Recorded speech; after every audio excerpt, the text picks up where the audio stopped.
I was always a little bit nervous about being perceived as the token Asian leader. But what I've realized over the years is, to be a truly inclusive leader, it is all about commitment. That commitment for me and my act of inclusion is really around being seen and being heard. To be an inclusive leader takes a real commitment to live it every day.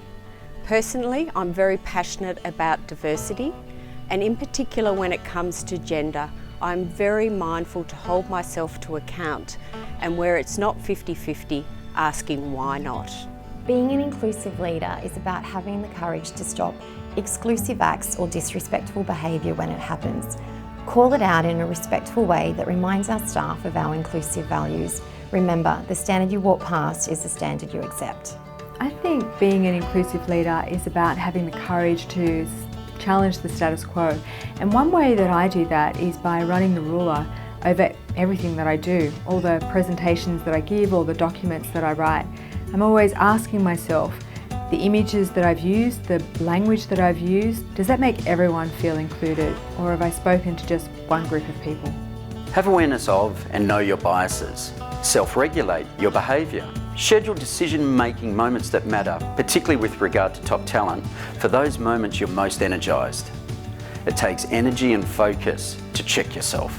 Be conscious of your first impressions because they count. In interview scenarios, I deal with this not by winging it, but by having a series of structured questions that I apply across all interviews. Being involved with experience design lends itself to curiosity, and that's one of the 6 signature traits of inclusive leadership. I try to put this into practice by asking a really simple thing, asking my people and my clients and my colleagues to tell me more.